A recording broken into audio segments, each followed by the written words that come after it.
El pasado 28 de abril concluyó el proceso de aprobación por parte de las dos cámaras integrantes del Congreso de la Unión de la Ley General de Cultura y Derechos Culturales.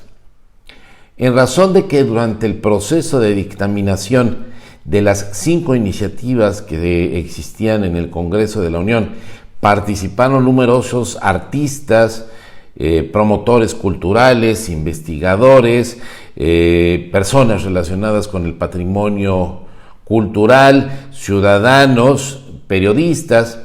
He recibido este fin de semana numerosos correos, numerosas expresiones a través de las redes sociales preguntando cuál es mi opinión sobre esta ley recientemente aprobada y qué pasos siguen en el futuro. Respecto de lo primero, tengo que ser claro y contundente. No me parece que después de más de 20 años de discusiones, esta sea la ley que todos hubiéramos querido. Sin embargo, hay una gran ventaja, una gran diferencia respecto de los numerosos coloquios, seminarios, conferencias, mesas redondas que se organizaron durante 20 años o más para analizar este tema.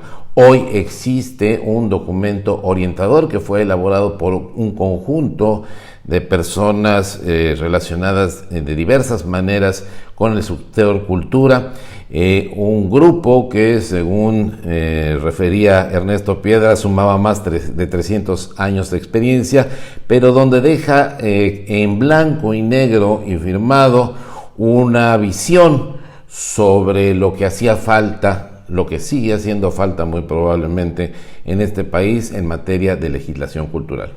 Sin demérito de ello, esto no significa que el proyecto aprobado no tenga algunas bondades que debamos aprovechar, explorar, profundizar a plenitud en beneficio del desarrollo cultural del país, especialmente en los muy próximos años que están por venir. ¿A qué me refiero con algunos aspectos importantes de esta nueva ley? Me voy a permitir leer algunos puntos. En primer lugar, esta propuesta de 42 artículos tiene como característica que señala como objetivo de la ley el promover, respetar, proteger y asegurar el ejercicio de los derechos culturales. Esto es, que el foco de la ley ya no está en los bienes y en las expresiones, sino en los derechos culturales. Deja de estar en los objetos y pasa a estar en las personas, en los derechos humanos culturales que son ejercidos, que son inherentes a las personas. Esto es un cambio radical.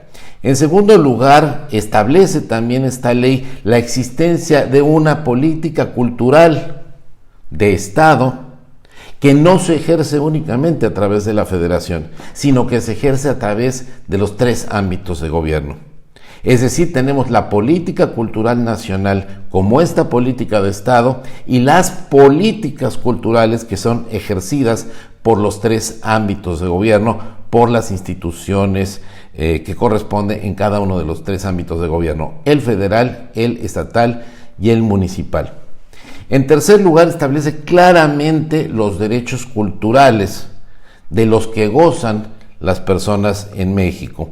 Ya no solo es este derecho de acceso establecido en el artículo 4, párrafo 12 de la Constitución, sino enlista una serie de derechos culturales. Pero lo más importante es que, en consistencia con la reforma del 2011, deja abierto a reconocer aquellos derechos culturales que queden posteriormente establecidos en la Constitución o los que existan o sean reconocidos en los tratados internacionales. Y cuando nos referimos a tratados internacionales, nos referimos a todas sus figuras, las convenciones, como podrían ser las de la UNESCO, y el Pacto Internacional de los Derechos Económicos, Sociales y Culturales, por mencionar a los más relevantes.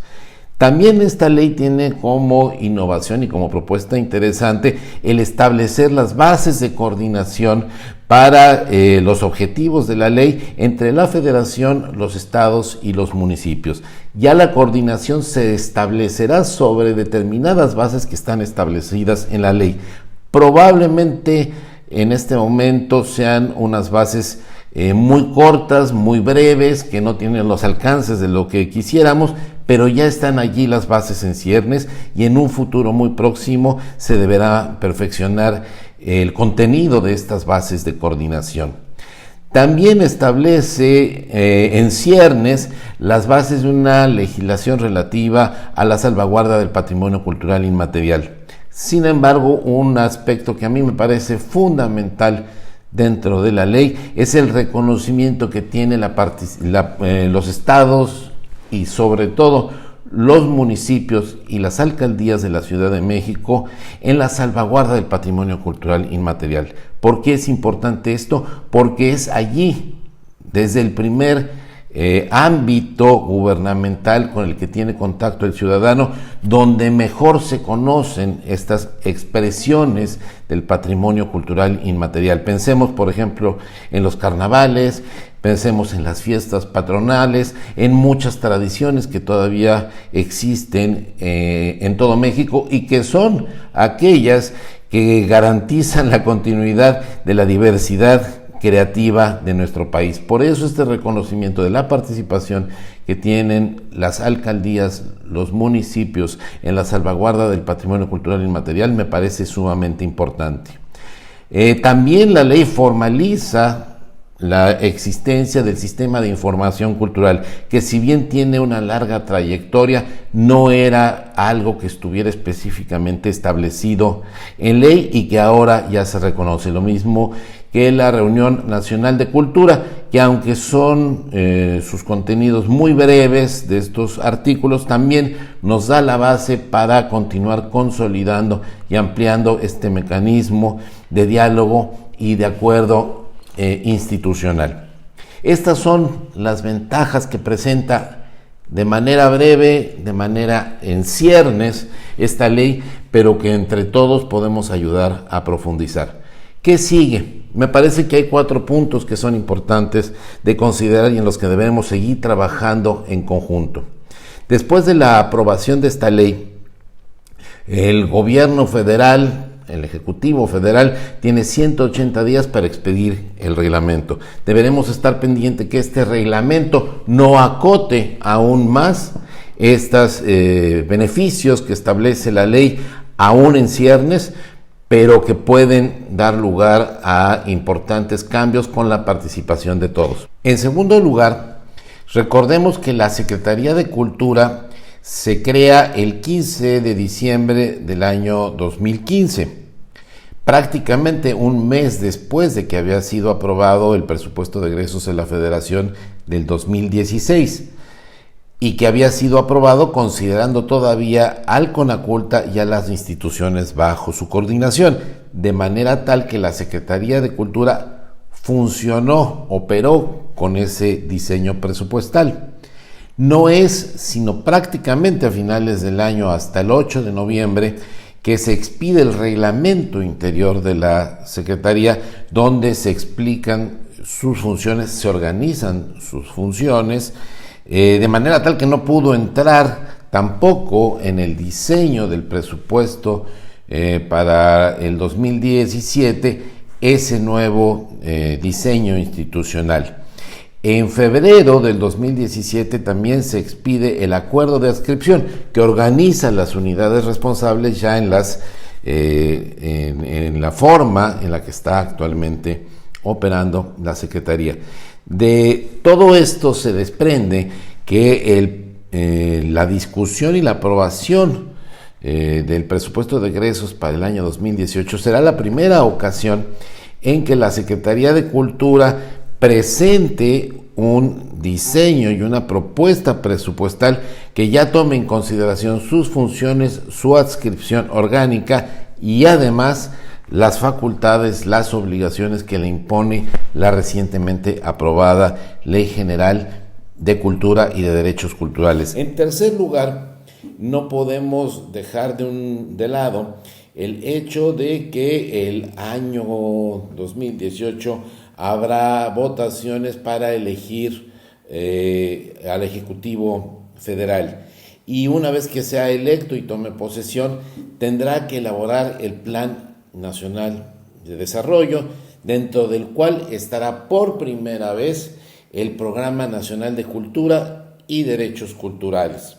Es decir, será la primera ocasión que un Plan Nacional de Desarrollo se incorpore la Secretaría de Cultura como uno de los ramos administrativos, como uno de los sectores de la administración pública federal. Esto es fundamental y uno de los elementos que me parece deberemos estar muy al pendiente de que sea adecuadamente integrado, es lo que mandata la ley de planeación, que son los estudios de factibilidad cultural como un elemento importante para aportar los criterios para el ejercicio del gasto para el desarrollo nacional.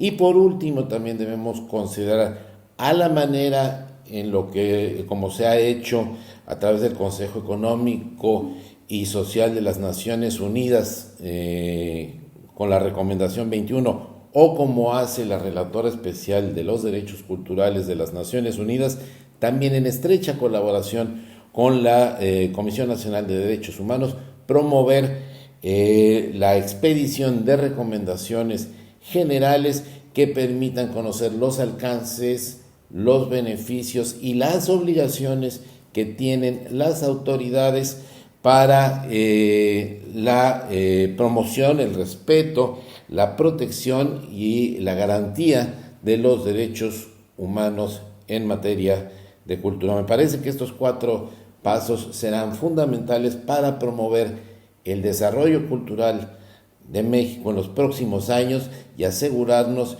que tenga por causa final el garantizar, el promover el pleno ejercicio de los derechos culturales por parte de todos los habitantes de la República Mexicana.